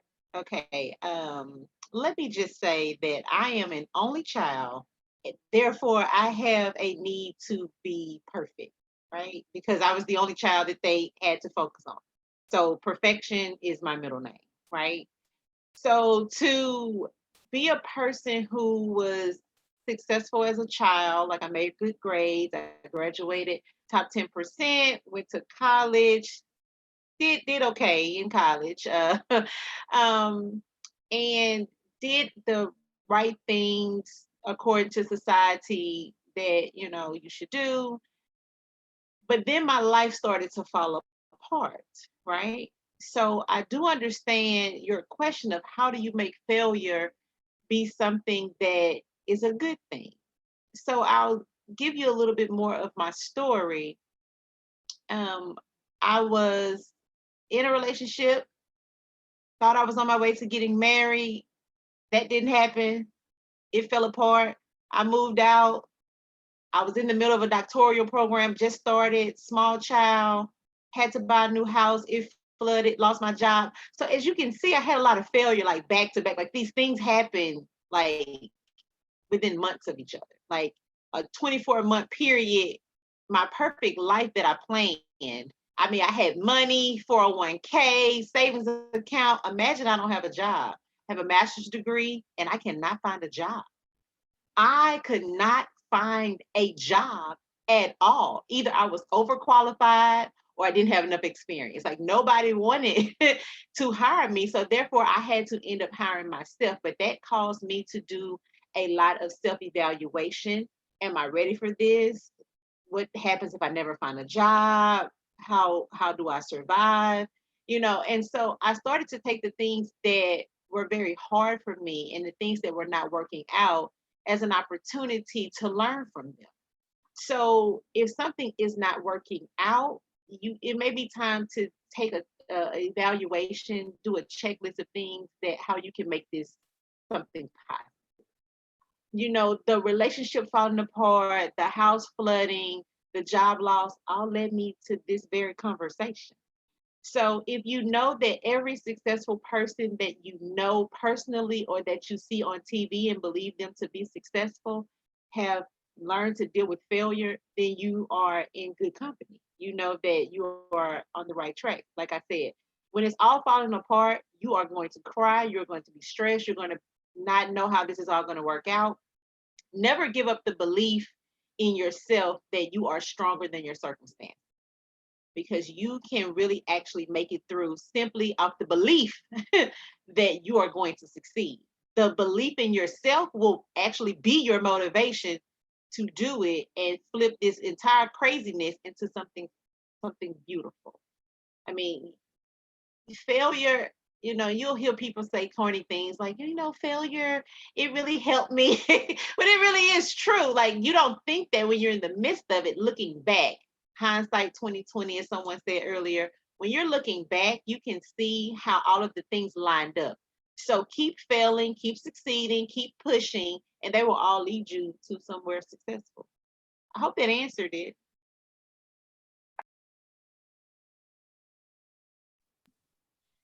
I would just add a little observation as Felicia was explaining her story. I was thinking also, Alexis, I would be careful to characterize it as making failure a friend. I don't think we want to seek out failure. I think we want to, when it happens, with the best of intentions, to get back what Steve was talking about, be intentional. With the best of intentions, we're still going to have some mistakes and we're still going to have some failures. So I think maybe to re-articulate that as embracing our failures as they come up, but seeking them out and making them. I know that's not what your intention was, but I wouldn't put that mantra on my chalkboard in my bedroom that says, seek out failure. But it is part of it, and we just have to learn to live with it. And there's medication that people can prescribe for that. There's all kinds of good stuff. Yeah, I would. Yeah. I like. Oh, sorry, go for it. Yeah, I was just going to say, I was going to throw one word in that I think both, Felicia and Doug are probably playing around with in good ways, and it's the word resilience. I like what Doug said as far as, I don't have that on my wall anywhere either. Like, oh, let's find some failure and be buddies with it. Like, a failure is a failure, and some failures are really painful and some aren't as painful, but there's nobody going and having a beer after a failure and celebrating, but if you sign up for knowing that you're in a voyage, and even if you start a company, for instance, or you gather with a team to say, we're going to build something awesome, right after you say that, the most reasonable thing you can do is say, we're going to make some mistakes. Because I don't have anything that I can reference in history where somebody has escaped that truth. And so if you can do that, certainly the goal would be make as few as possible and make as few super painful ones as possible. That'd be good to sign up for that. But we're going to make some mistakes. And greatness is all about what happens right after that happens, right? And that's what resilience is. So resilience is the ability, to move forward knowing that you're not done yet, right? People that can't transcend through resilience adopt a learned helplessness to say, I think we are done. I think we are done. So the difference there, resilience is, it doesn't mean you have to get comfortable. It just means you have gotten comfortable with the idea that we're still working. And so I can move past this because my eyes are on what we intended to accomplish, and we're clearly not finished yet. And this is part of the deal. This is part of the bump. That last one was harder than this one. We can move faster. This next one coming up could be harder. I don't know. But that's, it's what we do after that, and that we're still in that building process. So if you can keep that frame of mind, failures are almost, it's like, oh, remember we said we were going to have some of these, it makes it a little bit easier to move past it, if that makes sense.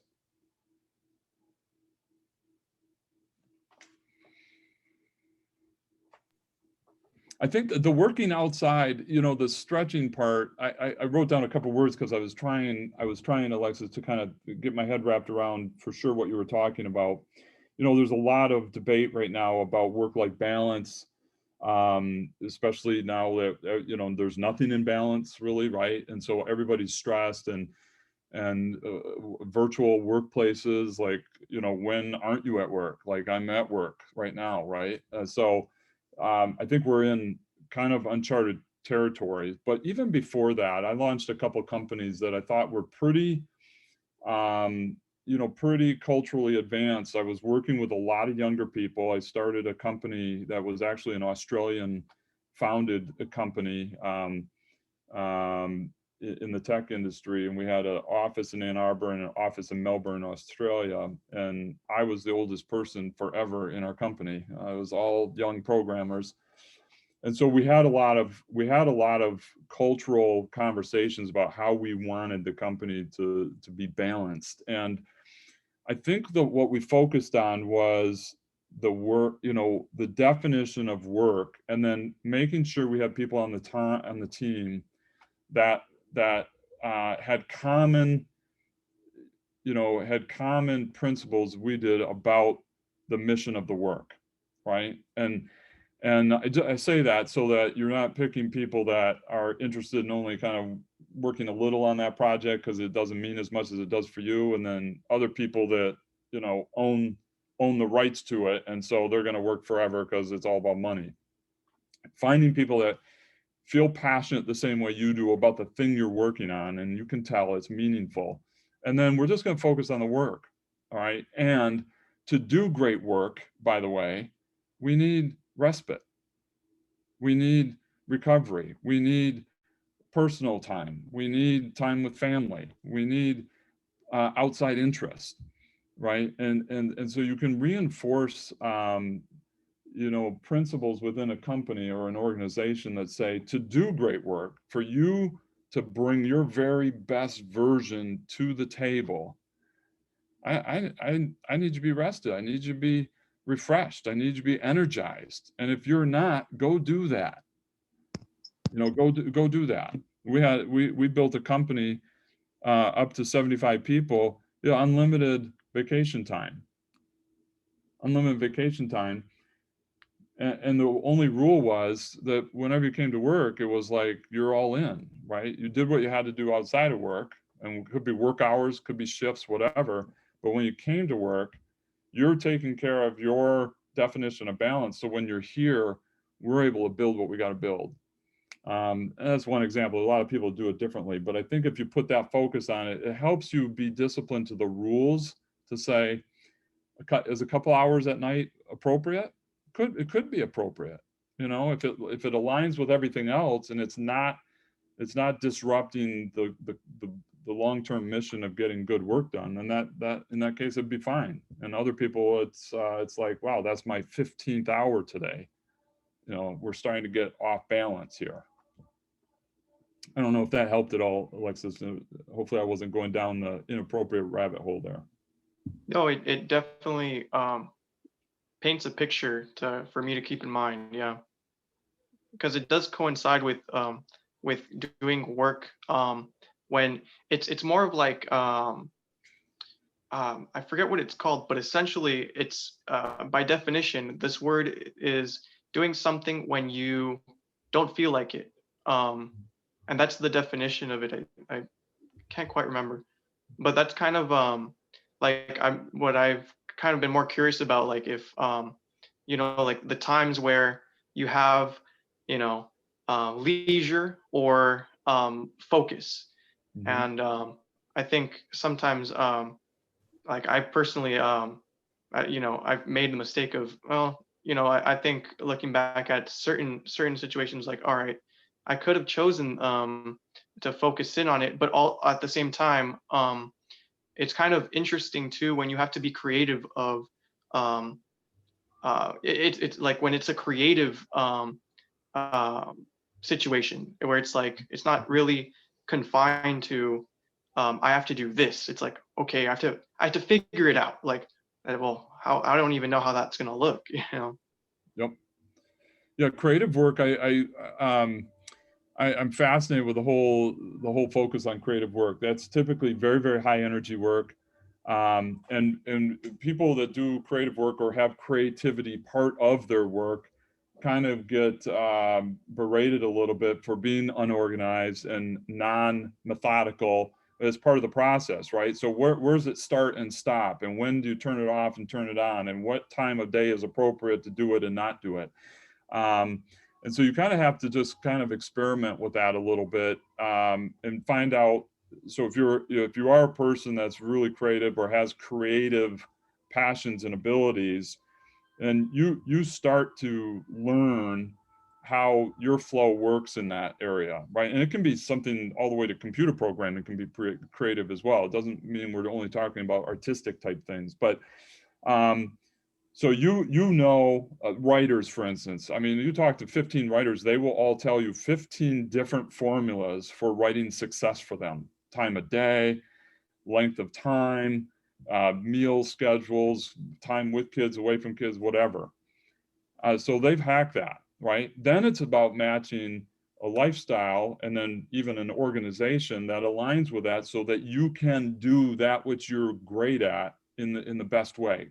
And every example, when you're kind of squeezing into somebody else's square box of formula of that, will feel very incongruent, right? It's like, well, you have to write from 9 a.m. to 1 p.m. It's like, I've never written in those hours of the day my whole life. Like, how's that going to work? It probably won't work, quite frankly, right? On the creative side. So once you find out how you best operate, then you can offer that, to the world, so to speak, and find a match where that, the right place embraces your flow in creative work. I think it all gets back to the self-awareness part of it. You need to be aware of where you are in that particular moment with yourself. I do residential real estate now, and I tell there's a team of 5 people that I work with, and we work all the time. But what I tell my folks is that it's a lifestyle, it's not a job. And with that lifestyle comes the responsibility to be able to decide when you have to work, because there's no paid sick leave, there's no unlimited vacation. But there is, if you want it to be, you have the control of doing that. So there's the flip side is that you have to manage your time. And I think in the economy of tomorrow, I think there's going to be more gig economy for more and more people that are going to be entrepreneurs and self-employed. And that's a skill that you have to learn. And it's evolving from that hierarchical old model of the square box that Steve just referred to it's a lifestyle. You have to fit it into your world and into your life. And you're not any good to anybody if you're drawn out, tired and exhausted and fatigued. So you just have to balance it out. And I think that gets back to that self-awareness piece that we talked about 90 minutes ago. Wow. Thank you so much for all of these amazing tips. I just want to let everybody know it is already going to be 9. So we're going to go ahead and start off the close. So once again, I'd like to thank every single speaker for being here, and also the audience for being here as well. Thank everybody so much for investing your time into yourself. And, your speakers didn't have to be here. They volunteered to speak. So thank you so much from the bottom of my heart as well. I know that every single person here appreciates your presence and your wisdom. And, it's something that's definitely very priceless to have. And so thank you, everybody, for being on this. And let's go ahead and call it a close. Awesome. All right. Thanks, everybody. Thank you. Good night. Awesome. Oh, one last thing. Remember, Steve did send us email up here on the chat. So if you do want access to those links, be sure to email him about that. Yep. Just shoot me an email. I'll handle that this weekend for you. That way we won't worry about staying on the chat here. Okay. Thank you all. Great time. You guys made my guys. Thank you so much. We truly appreciate it. See you in the next event. Great weekend. Y'all as well. Have a great weekend.